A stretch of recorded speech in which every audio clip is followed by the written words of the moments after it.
ما يوالق يابا ودعي كرة ما حيل دوق إلى هذا عادي أيضا أنا عن قبو وأنا قف فنانة هاي وهي الصو بالله يا فنان عادي حاسكي وحواية واحد جعش هاي هي صح سلطان سيرار تاجرتها عادي فنان سوالي عادي ما حيل وانين فنانة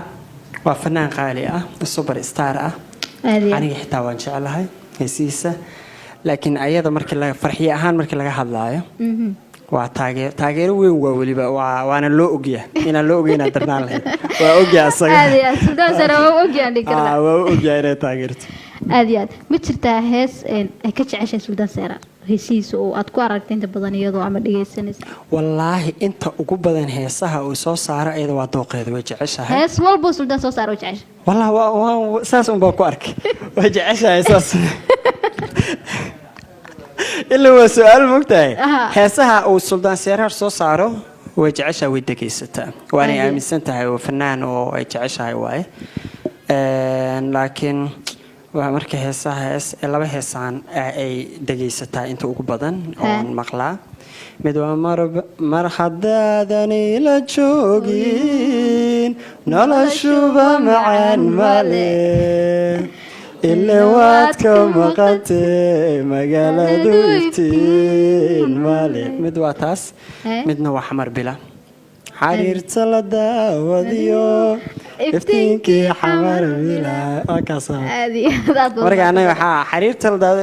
iftiinkii dayax bilaay aan dhaa marka aan soo sheegay waa basay tahay ba si fiican dayaxo example jacayl baa galay oo waa jacayl hadda kadis igu noqdo aanan filayn inuu iimaan doono sababtu u yimidna waxa waa qof shalay jeclaa ama gabar shalay jeclay ay dhibaatoon jirtay ay xakaari jirtay ay rafaadi jirtay ana aan fahmi waayo oo garan waayo inaan wanaajiyo oo jacaylkeeda xushmeeyo oo jacaylkeeda soo dhaweeyo oo shalay xumeeyay oo iska buriyay oo xiriirkeeda diiday baan maanta u xiis maantana u xirxiranahay oo laanta noolaan karin qisada heesta waa sax waa qiso rasmi ah si rasmi u dhacday laakiin waa qiso markii ugu dambeysay laga badbaaday oo la isku xaal gartay عادي dayaxo marka laga yimaado fanaaniinta hadda joogta fanaaniintii hore ama kuwii dhintay Allah u naxariisto ama kuwa nool yad ku dayataa oo heesoo jecesha wallahi aniga sida caadiga ah horta fanaaniintii hore haddaan ku dhaho fanka ilaa fanaaniintii hore maanta ama qaarkood geeriyoodeen ama qaarkood gaboobeen baan taageeri jiray haddaan ku dhaho dembi baan gala been baana sheegay Soomaalidu horta been bay yaqaanaan fanaaniinta Soomaalidu been bay intooda badan ku hadlaan oo yaqaanaan aniga dhalinyaraan ahay fankani waxaan u soo galay hob oo waan jeclaa mana ahayn wax aan jeclaaday yaraanteedu ku soo barbaaray oo ku soo koray oo aan ku soo weynaaday waa laga yaabaa dhalinyarada fanaaniinta ay fanaaniinta aabahood ama hooyadood yihiin laakiin aniga farac iyo aabba iyo hooyo awoow midna ima gelin awooheed familkayga waa dad culumo ah fankana markaan soo galay dhibaatadan kamar waa aqaana laakiin waxaan anigu shakhsi u jeclaaday inaan noqdo sida caadiyan na waxa laga yaabaa heesaha caadiga ah ama ha horeeyaan ama ha dambeeyaan waxa laga yaabaa inaan bartay wixii ka soo sukeeyay 2008 wixii ka soo dambeeyay laga yaabaa inaan sababtoo ah waxaan ahaan jiray wiil dugsigiisa iskoolkiisa lagu imtixaamo oo aanan wax kala garanayn sida caadiga ah oo shakhsigayga markaan ka hadlo ma aqooni marka aniga heeso fanaaniinta hore ma taageeri jirin mana teeda kale fan wadan anaga ma joogi jirin oo kuma soo korin wadani fankii hore oo maxaa la dhahay isha marka aniga soo kaco oo wax soo gartay ma ana arkin tiyaatar ma ana arkin fanaan heesaayo ma arkin fanaan wadankayga joogo ma arkin fanaan la xushmeynayo saa darteed maxaa la dhahaa ii sheeg iima suuragelin inaan falaka waa xushmeeyaa waan jeclahay waanaan xushmeeyaa heesahoodane maxaa la ii sheeg way ku soo dhacaan dhageyga oo qaarkood baan wada aqaanaa laakiin sida caadiyan ma jiro markii intaas laga soo haro sida caadiga waxaan aniga jeclahay heesihiisa la foole waxaan jeclahay boqolkiiba boqol oo ku raaxaystaa waxaan kaloo heesiisa jeclahay cabdi tahliil warsame laakiin ma arkin hadda ka hor cabdi tahliil warsame oo maxaa la sheeg tiyaatarkii heesaya ma aanan tegin sidoo kale la fool waa la kulmay laakiin tiyaatar uu ka heesaya hadda ka hor ma tegin marka waxyaabaha suuragalka ah oo aanan yacni suuragalka noqon karin waxay tahay waxaan aniga hadda dhalinyaradan halkan joogto oo dhan boqolkiiba 80 anigu way taageeri karaan waanay jeclaan karaan waanay hadhow markay fanka ama fanaan noqdaan qofkood markuu fanaan noqdo uu dhihi karaa dayax donoshaan taageeri jiray sababtoo ah maslaxan ku heesayo u jeedaa meel aniga leegu xushmeynayo u jeedaa meel maxaa lahaa fanku qiimo ka leeyahay oo anigu qiimo ku leeyahay wuu joogaa wuuna arkaa marka waxa sababi karo waxa aanan sababi karin fanaaniinta hore aqoonsada ama maxaa la ii sheeg aan fankooda taageero sababtaas wadankeena colaado sukeeyo qax dhibaato markii madaxa la soo qaadayba waa la kala qaxay marka fanba waxa laga yaabaa inaan waqti badan loo hayn had baad u mahadsantay dayax inta badan dadku waxay yiraahdaan fanka waxa laga dhaxlaa magac ee lagama dhaxlo lacag adigu maxaad ka aaminsantahay arrinkaas والله هو سؤال صح فانك صح مقح waa laga dhaxlaa sidoo kalena lacag waa laga dhaxlaa laakiin waa qofku u sameeysan iyo qofkii ku talagalay inuu ka sameeyo for example fanaaniinta Soomaalidu kama dhaxlaan fanaaniinta Soomaalidu waa laga yaabaa inay magac sameeyaan waa laga yaabaa inay magac weyn oo wanaagsan inay sameeyaan dadka oo dhan aqoonsadaan laakiin intooda badan markii ama maxaa la dhahay ilaahay nagu ma keena dib ku dhaco ama maxaa la ii sheeg wax ka qaldoomaan mostly fanaaniinta Soomaalida waa maxaa la ii sheeg waa dadkooda markaas kale loo soo dhaxgalo oo wax loo weydiiyo sababta intaas keenaysana waxay tahay qofku intuu magaciisa taagan yahay iyo qofka siduu u sameeysan yahay ama hadduu la taliyo leeyahay hadduu xaas wanaagsan leeyahay haddii isagu caqli badan yahay waa laga yaabaa maxaa yeelay dadkan hadda fanaaniinta ma yaro lacagta soo gasho sida caadiyanka lacagta fanaaniinta soo gasho fanaankii markaas heesayo ma yaro lacagta soo gasho laakiin waa fanaan iyo caqligiisa iyo fanaaniinta si iyagu u kala fikir badan yihiin bay wax meel u kala dhigan karaan ay dhigi karaan brito marka waxay ka qaldoomaan marka familkii wax ka qaldoomo marka maxaa yeelay fanaaniinta intooda badan shaqooyin kale ma qabtaan oo Soomaalida ah waa heesaan magac bay sameeyeen waxay yaqaaneen sida maslaxada looga heeso oo kaliya ma yaqaaneen sida shaqooyinka kale loo qabto markii laga reebo fanaaniinta aan maqlay inay America joogaan ayagoo shaqeeyaan iyo aan u maleynaa Europe ayagoo inay shaqeeyaan laakiin sida caadiyanka ee waxa caanka ee fanaaniinta Soomaalida ku yihiin waxay tahay inaanu shaqeyn laakiin ay heesaan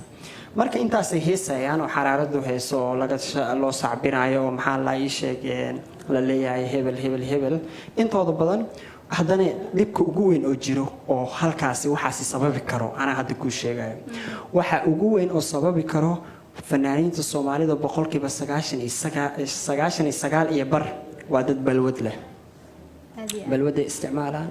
jaadka sigaarka waxa marka qofka markuu balwad leeyahay maxaa la isoo waxba maxaa la isoo fikir karin maxaa yeelay inta lacagta uu helo balwadiisu kaga fikiraya aniga kala hadda balwad mali xitaa shiishad wiligay afkayga ma saarin waa ka dhaaran karaa marka waxa maxaa la isoo aniga kala bari aan u dhihi karo maxaa la isoo waxbaan meel kala dhigan karaa waxaan u dhihi karo waxay tahay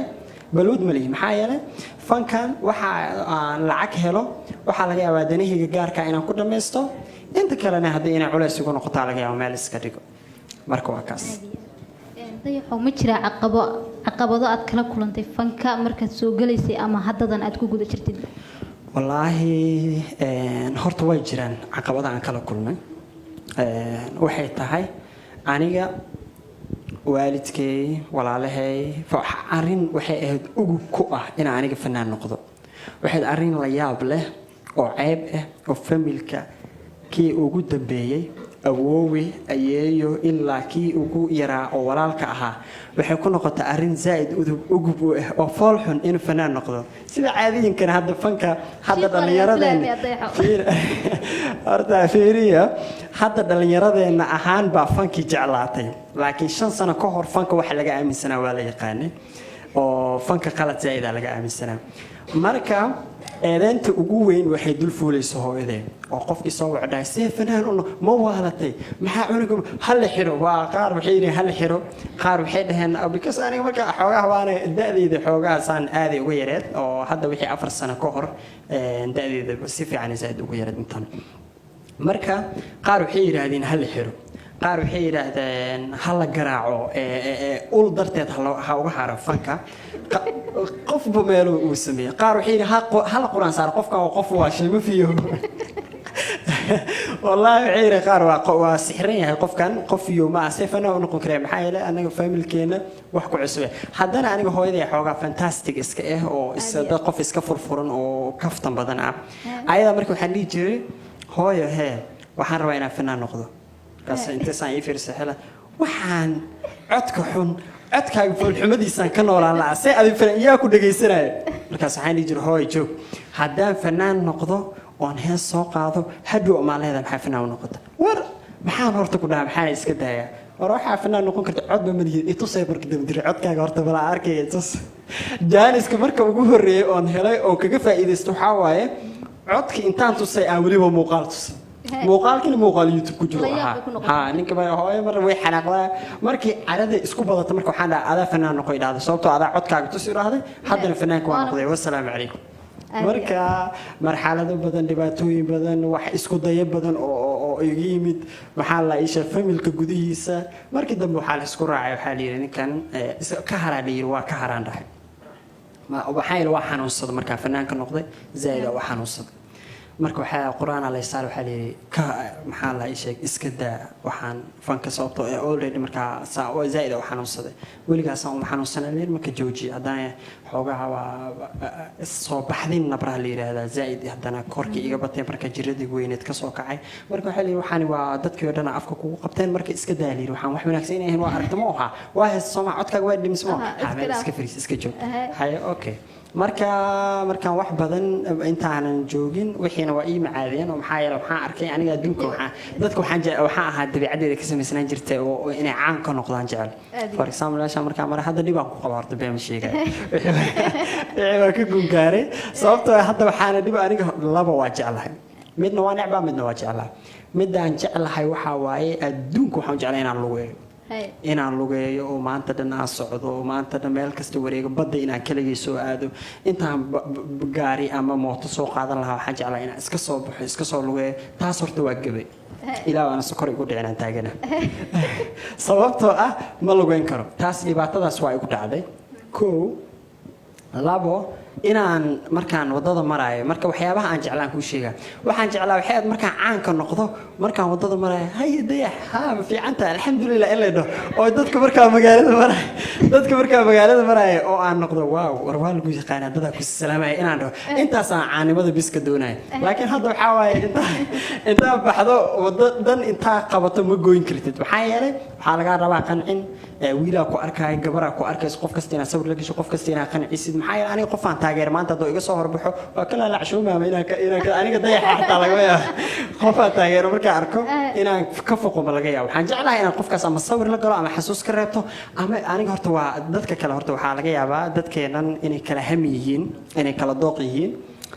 aniga dooqayga waxaa qofka aan taageero waxaan jeclahay inaan saaxiib la noqdo waa han weynaha marka waxaa waaye dadka aan taageero maxaa la ii sheegay haddana inteena badan dadka inta Soomaalida aan ka taageeray oo ka taageeri jiray hadda markaan dayax noqdo waa helay marka nuur xoogaha oo saas ila malaha dadkii ajaanibta marka damaciga jira marka waxaan leeyahay qofkan ajaanibka ah ama aktarka ah ama aktarada ah ama fanaanka ah ama noocaas ah ama stylishka ah waxa u baahan tahay adiga oo ku qanci karta dayaxo qofkan aad taageerayso waa ina saaxiib la noqotaa hadaysan ahayn qof ma leedahay fanisan ku kadib ma inta ku agmaro adiga qofkii dhan oo taageeraysa oo muhiimka agtaada ka ahaa ma hadana iska deynaysa marka waxaan islahaa dhibay igu tahay marka ina aniga wax taageero ma fahanti marka waxaan ku keenay waxay tahay qof dad baa ku taageeraya dad baa ku xushmeynaya dadkii oo dhan u baahan tahay marka waxa laga yaabaa waqtigii dhan ama inta soo baxda badda ku soo aadi lahayd oo ku dabaalan lahayd inuu ku dhamaado inta dadkii maxaa la ii sheegay markaas faniska ah inta qancinayso ku dhamaana adigana waa iska soo laabanay xaaladda saasay marka ay maxaa la sheegay ila gudboon tahay aad baad umahadsantay dayax aha